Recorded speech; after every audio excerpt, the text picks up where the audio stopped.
Hello, it's Keith here, and this is lesson 4 of the so-called ChibiTracks assembly programming tutorials on the Z80. So we're going to be looking at the last part of my music player's code, and this is the so-called tweener in the fractioning code. Now this is used for pitch bending effects. Basically we've got our notes, we've got a lookup table for the pure tones, but if we want to sharpen a flat we have to calculate a value that's divided by 2 of those notes. That's not enough though, because sometimes we'll want to be able to do wavy notes or notes that shift from one note to another very smoothly, and so we've got a fractioning routine which gives us 6 fractional stages between say C and C sharp, and so this allows us to give more granularity in our music sounds. So we're going to take a look at that today. Let's go over to the code and let's check it out. So the code that we're going to be looking at today is this. It's basically this tween tone function. It all comes from here, and when this is executed we will be passed a note in E. This is a numbered note which could be E, E sharp, F, F sharp, so on. So there's basically the bottom bit is the sharp or the flat, and the remaining bits, bits 1 to 7, are the actual note number in our octave. Now as well as this we are passed a value in A which is a pitch shift. The bottom nibble is a frequency shift from 0 to 15, and the top nibble is basically a shift to our main note, and so this allows us a shift not just of a fraction of a note but an entire note if we so desire. So this of course uses the lookup table in our ChibiSound Pro driver. There was a lookup table, and you'll notice that the notes are only passed as sort of pure tones. Sharps and flats are not represented in this table, and that is what this tweener is doing. This tween tone is going to do.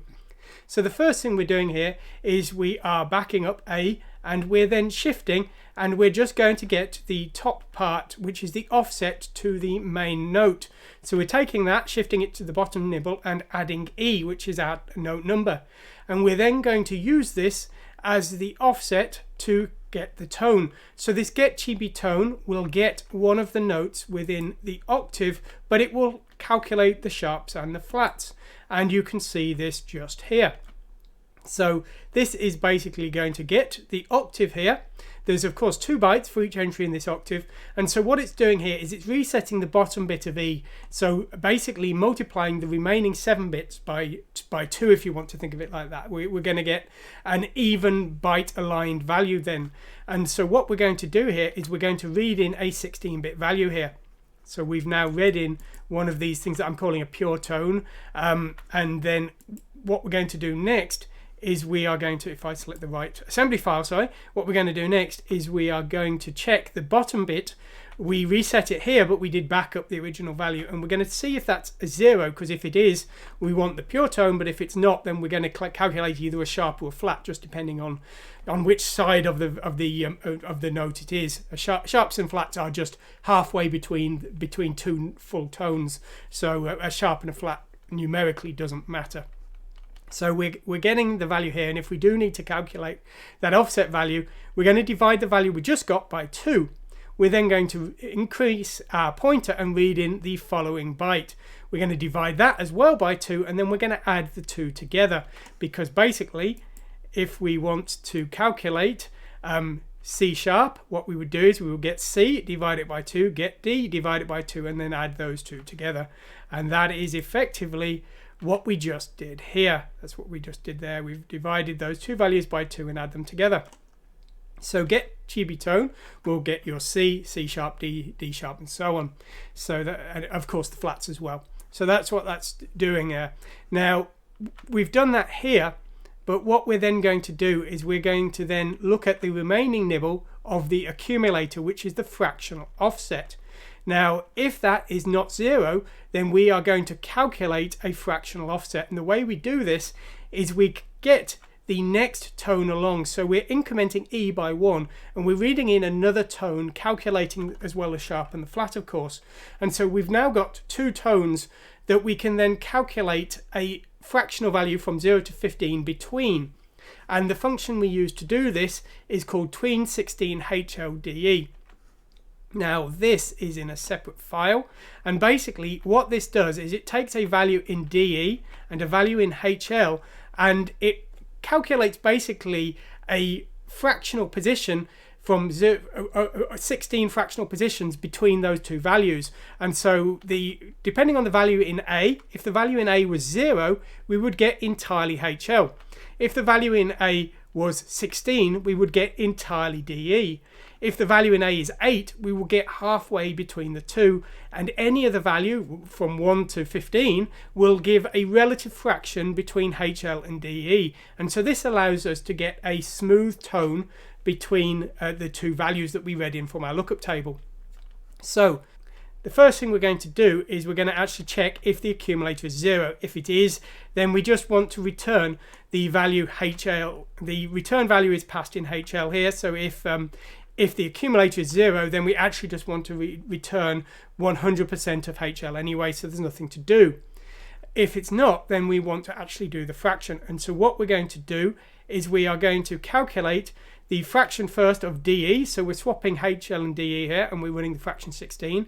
And then we are basically flipping the value in the accumulator so that we're calculating the opposite part. So if the accumulator was 1 before, basically what we want to do is now calculate the value of 15. And so we're using the fraction 16 to calculate the opposite part of the HL part to the DE part. And so all the work is being done by this fraction 16, which will calculate a fraction, and it uses the HL register. So we had to swap DE and HL here to calculate the DE part.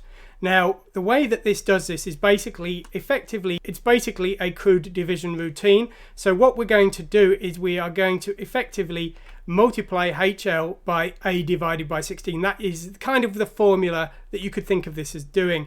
Now, the first thing we're doing here is we are checking to see if the accumulator is 0. If the accumulator is 0, then this function should return the value 0. And so we've got to check that it does that. If the accumulator is not 0, then we're now going to check if it's 16 or greater. Now, in that case, then what we would effectively want to do is we would want to return 100% of the value that's being passed to us. So this would effectively be a value of the whole of HL. And so that's what we're doing there. So that will return the whole of HL. Now, the rest of the function is going to calculate that fractional value. Now, the way that we do this is we're going to basically move the HL value into DE and use HL as a build-up. And then what we're going to do is we're going to repeatedly divide the DE part by 2. And then we're going to test the relative bits in the accumulator for those parts. So we're going to effectively halve the value of the DE pair, and then we're going to test bit 3. And then we're going to effectively quarter it and test bit 2.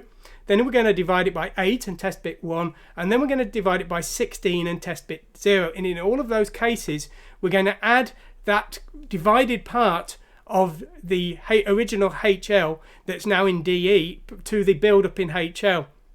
And so what we've effectively done over all of these is divided the original HL by 16 and then added it back in for the respective bits that represent a multiplication by 8, 4, 2 and 1 here. And so this is effectively done this calculation here of setting HL to HL times A divided by 16. That's the effective calculation we've done there, and this is being used to calculate those fractional parts and achieve that tweening effect. And so yeah, this is effectively a very crude division routine that is only coded to work with a value of 0 to 15 basically.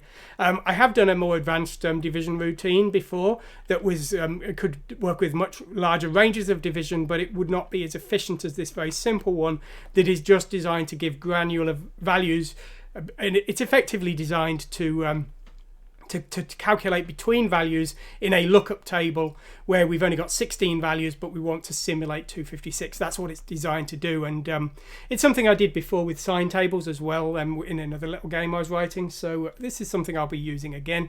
Anyway, that's all we're going to be covering for ChibiSound on the Z80. If you like what I've seen and you want to see more work done on ChibiTracks, please consider backing me on Patreon.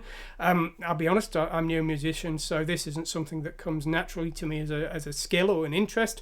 So I'm going to keep doing it if there's support for it, but if there's not, then I'm going to focus on writing books, which are selling well and I'm getting paid for. So if you want to see this please consider backing me.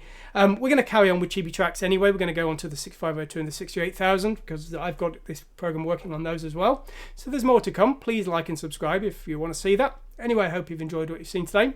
Thanks for watching and goodbye.